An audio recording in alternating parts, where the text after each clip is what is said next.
It's a warm welcome to you viewers as we meet on this week's episode of Crime Watch, a program brought to you by your police service, the Zimbabwe Republic Police, to inform you of our roles and operations. I'm your host, Tendekai Dandaratsi. It's good to have you along. It should be noted that the country is still under level 4 lockdown, and we encourage all members of the public to adhere to these regulations in order to be safe because COVID-19 is real. It has been noted with concern that there are some people who are issuing fake COVID-19 clearance certificates. They do not test their clients, they just issue them with a fake report that will facilitate them to travel outside the country. The Zimbabwe Republic Police is investigating circumstances in which 4 suspects were found with fake and doctored COVID-19 certificates at Robert Mugabe International Airport. There are some haulage truck drivers who were recently arrested at Beitbridge border post for trying to get into the country with doctored COVID-19 certificates. Members of the public are advised to jealously guard their safety and take the pandemic seriously. Though some people continue to defy lockdown regulations, Rhodesville Police in Harare commended members of the public in their policing area for complying to lockdown regulations. As Rhodesville Police, we police Hillside, Eastleigh, Kamfinsa, Greendale, Donbrook, Athlone, and Masasa Industrial Area. At the moment, we are at Pahuku. This place, known as Pahuku, is characterized by a lot of vehicles parked at this parking area, people having their drinks and loud music.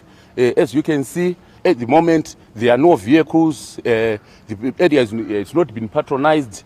Behind bottle stores and bars, which are closed, the business people at this place have taken heed of the government call to close their businesses, and members of the public have also taken heed of not frequenting and visiting places like Pahuku and some other places in our policing area. We urge members of the public to continue displaying the positive attitude so far displayed by staying at home and not visiting or frequenting such places. By so doing, you won't be doing it for yourself. You'll be doing it for your loved ones and those who are at home. In Mashonaland East Province, police carried out an awareness campaign educating people on the need to stay home and stay safe from COVID-19. We are calling upon members of the public to continue cooperating with all law enforcement agents. All elements of the society should take heed of the message by the government to stay at home. It is a time we must be conscious about in terms of our health and safety. Police in Matebeleland South is also firm on the ground, enforcing COVID-19 restrictions. Police in Mat South is in full force in the enforcement of the COVID-19 regulations. So we encourage everyone to cooperate and to be worried about this COVID-19 pandemic. The Zimbabwe Republic Police Traffic Department is also playing a major role in the fight against COVID-19 through their patrols in the Central Business District to ensure compliance. As the Zimbabwe Republic Police, we are carrying out some patrols on all ranks within the Central Business District to check on the compliance of the general public on the regulations and directives issued by government in line with the COVID-19. During the patrols, we are checking on whether the community public are putting on some masks when they are boarding buses, whether they are being sanitized when they are boarding their Zupo buses. Also, we are making some awareness campaigns to the motoring public to ensure that they are aware of what is expected of them to curb the spread of the pandemic. Further to that, the general volume of community public has decreased after the announcement of the new lockdown regulations to show that the public is complying with the government directives of the lockdown regulations. As Zuko bus conductors, we are also checking our passengers as they are board their buses, that they are wearing their mask properly, and we are also sanitizing them to ensure that they don't contract the COVID disease that have spread in this country. Behind me are vehicles which are impounded, mainly combis, which were impounded for breaching the lockdown conditions. We have since resolved that we will no longer arrest the driver alone, but both the driver and the operator will be taken to court. This is not the first time that these combis have been arrested. Many of them, or all of them here, have been arrested more than twice. So as such, we are taking them to court because they are repeat offenders. I would like to urge members of the public to shun these vehicles, because as long as they continue boarding these vehicles, they will be inconvenienced one day or the other, because we will always be looking after these combis which are not registered with ZUPCO. We are urging all operators to avoid sending these type of vehicles on the road. In addition to that, all passengers seen in this type of vehicles are not doing justice to themselves, because it's not safe to them at all, considering that we are in the COVID-19 era. Besides the lockdown conditions, we are saying such a vehicle should not be allowed on our roads. Look at these bars which put here. We are saying this person is endangering the lives of the commuters who are inside. So in the event of an accident, how will the passengers get out if there are such burglar bars on the windows? Such bars on the windows. This is unacceptable, and we should not let this happen on our roads. On that note, we take a short break. Join us in the second segment.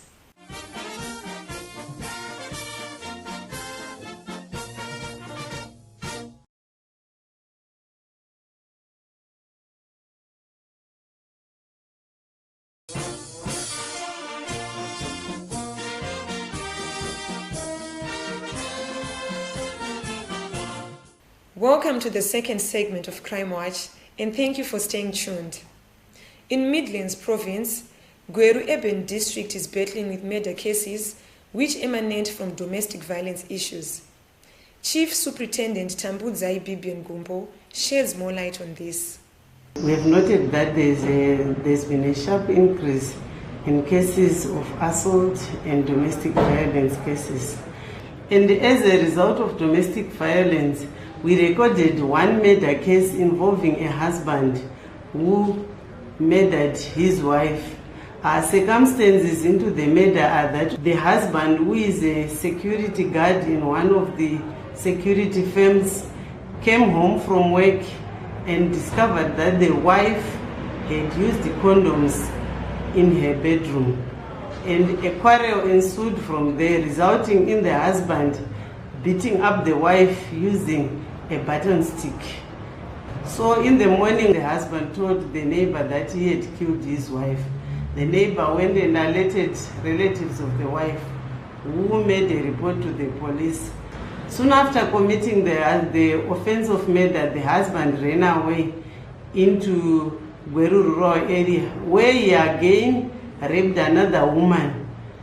Information was received from members of the public that they had spotted the husband, resulting in the arrest of the husband.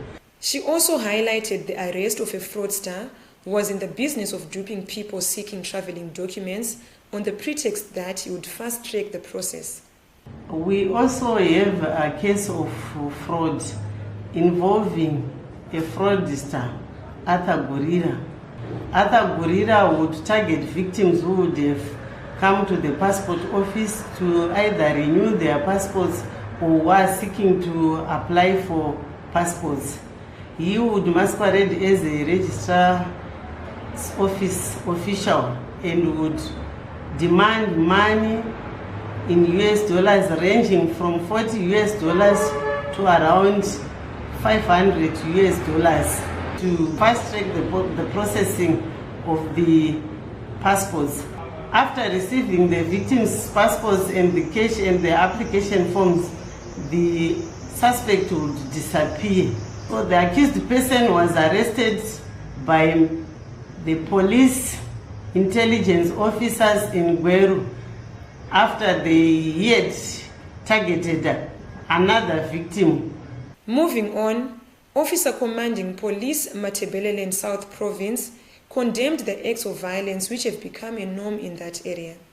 We had quite a number of challenges where we noted that armed robberies, especially those that involve the use of other weapons such as machetes, knives, and logs were on the increase. These armed robbers were tracking people with large sums of monies who normally keep their cash in their houses. We are encouraging people to desist from keeping large sums of money. We encourage them to bank their money to avoid situations whereby they are tracked by armed robbers. Further to that, we also had quite a number of murders and attempted murders. And most of these murders and attempted murders were as a result of disputes which are trivial in nature. Some domestic related and some resulting after beer drink. We encourage community to solve their disputes amicably or seek the assistance of pastors, community leaders, or even the police, because we have got the community relations department that can also assist in solving some of the issues. Of worry as well is the rape of juveniles. Most of these are resulting where this vulnerable group of girl child is left unattended and left with strangers, and sometimes are sent to go at secluded places where they would be attacked. What we are encouraging the community is that the girl child is someone who is supposed to be protected. We should not let them sleep at home alone. We should not let them accompany strangers, even relatives, because most of these cases are occurring between relatives, cousins, and so on. Meanwhile, a 49-year-old man, Lisenin Leah of Plumtree, has been arrested by police following the alleged murder of his parents in disturbing circumstances in September 2020. Lisen is said to have been in South Africa and returned to Zimbabwe, and he attacked and gruesomely burnt the two elderly couple, aged 83 and 79 respectively, in their bedroom using a petrol bomb. The suspect then went back to South Africa without being noticed. He then came back in January 2021 and went to Bulawayo, leading to his arrest. Moving on, in Bulawayo province, ZRP Magwegwe arrested an armed robber with the help of members of the public and the neighborhood watch. This vehicle we see here is an exhibit which was recovered in a case of armed robbery which occurred in Lobengula West sometime in August 2020. What happened is that the two co-accused persons, one was the driver and the co-accused was his accomplice. They got wind that the complainant, a 66-year-old woman, wanted to purchase a house here in Bulawayo. So they went there driving this vehicle at around 1900 hours. The two entered into the house. The unsuspecting complainant was shocked when the firearm was pointed at her. Her grandson wrestled the accused person, while his sister, a 14-year-old, was crying for help for neighbors. Neighbors came to the rescue of the woman and found the grandson, a 24-year-old, wrestling the accused person. The firearm had already dropped to the ground. He was arrested by the neighbors, and his co-accused ran away after realized that our neighbors had grouped in. The accused persons were taken to the police station, which is Magogwe Police, with the assistance of the neighbors and a member of the neighborhood watch. Speaking of the neighborhood watch committee, Rhodsville Police in Harare have adopted safe ways of working with their neighborhood watch committee during this COVID-19 pandemic era. During this COVID pandemic era, we are utilizing the digital platforms like WhatsApp to communicate with our neighborhood watch matters relating to crime. And it is working very well. Information is being relayed to the police from the community and from the police to the community. Each area, you've got a home officer who is in the groups, and that home officer will be assisting the members of the community with whatever concerns they may have. Some social media platforms are being abused. Some individuals post false information on these platforms. But on this, our WhatsApp platform, our officers will be there to clarify whichever case or information that may have been circulated on the WhatsApp platform.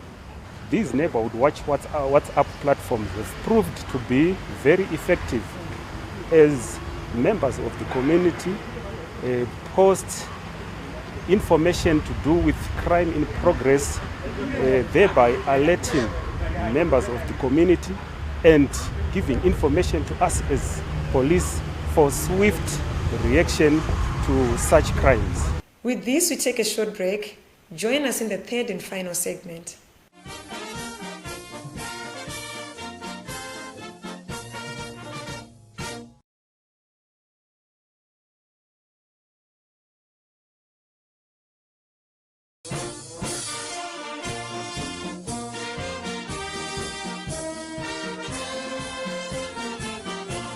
Welcome to the third and final segment of Crime Watch.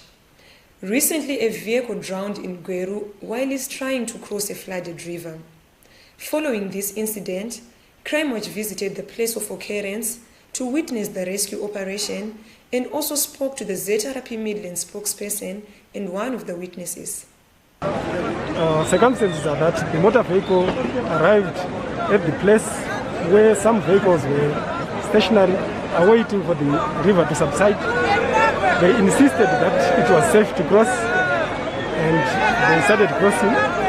Unfortunately, before they could go to the other side of the bridge, the motor vehicle was swept away.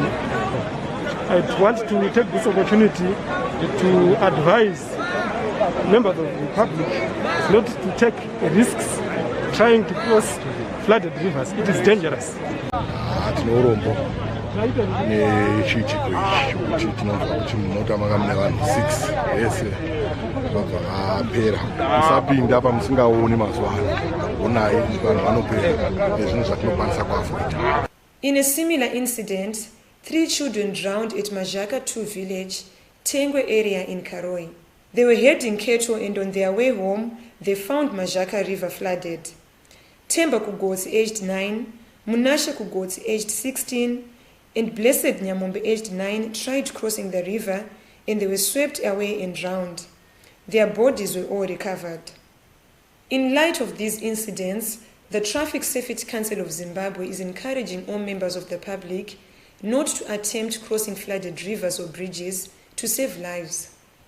The Traffic Safety Council of Zimbabwe is deeply concerned about the number of incidents involving motorists being swept away at bridges. Of particular concern is the incident at Gweru River and several other incidents on the Runde River and many other rivers in the country. The Traffic Safety Council would like to extend our condolences to the families of the deceased persons who passed away in such incidents. It is against this background that we decided to visit Nyatsime Bridge, which connects the Nyatsime housing scheme and Sengesa 3 industrial area, where we noticed that there was a high volume of traffic. The water had subsided and motorists were able to cross, but you could notice that a few hours back, the river was in flood. We would like to appeal to motorists not to attempt to cross such bridges when the river is in flood. Motorists should take note that water that is at a level of 30 centimeters is capable of sweeping away a 4-wheel drive vehicle. We also urge them to retreat to higher ground as they wait for the river to subside. By remaining close to the river bank, they risk having their vehicles sunk in the mud, or they may also be attacked by crocodiles, as we have established that Nyatsime River is crocodile infested. We would also like to appeal to cyclists and pedestrians who also use this road to ensure that they also not attempt to cross such a river in the event that it is in floods. Papa ndo patinoambuka napo pa bridge papa. But mavambukira tinoita napo dzimwe nguva panombozara. Kana no chikoro dzimwe nguva totosvika pakutenderera nekuseri ku toll gate chaiko chaiko nekuti pane pakazara zvisingaiti. Saka nyaya yatinoda kuzivisa papa ndeyekuti pari very dangerous ende pane makarwe ipo pane makarwe akati wandei. Saka panoda kuti kana patozara, I just urge other people kuti vamwe vangu kuti musapinde kana pakazara, musapinde please, because pane vakatomborumwa nemagarwe, pane vakatomboeredzwa nemvura. Saka pafanira kupinda kana pakazara, beta kutotenderera, beta kunonoka pane kubva wazofa. Chimiro chakaita bridge redu iri harina kumira zvakanaka. Kana pachinge pazara ndokurudzira kuti vanhu vasayambuke nekuti tiri kusangana nematambudziko ekuzotorwa kwevanhu. Before we come to the end of this week's episode, here is an update following the 2.7 million United States dollars robbery case which occurred recently. We have managed to account for the accused persons for the 2.7 million Nyabira heist. So we are taking them to court. You will be informed of the developments at court. As the police, we have always been saying that crime does not pay. If you commit a crime, we always account for you. In this case, we are looking for more than 18 accused persons who have committed this 2.7 heist. And I can assure members of the public that we are going to account for all of these accused persons.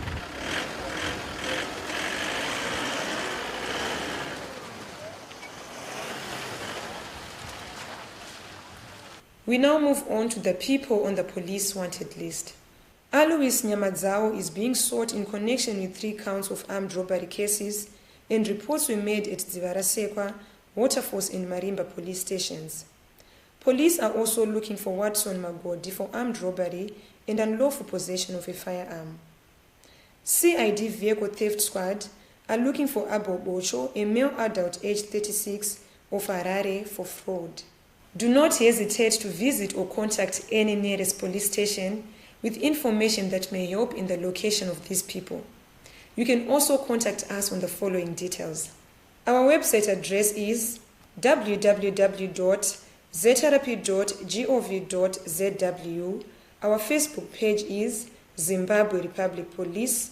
Email us on feedback@zrp.gov.zw. You can also interact with us on our Twitter handle @PoliceZimbabwe. The Zimbabwe Republic Police National Complaints Desk number is 0242 703 631, and this number is reachable 24/7.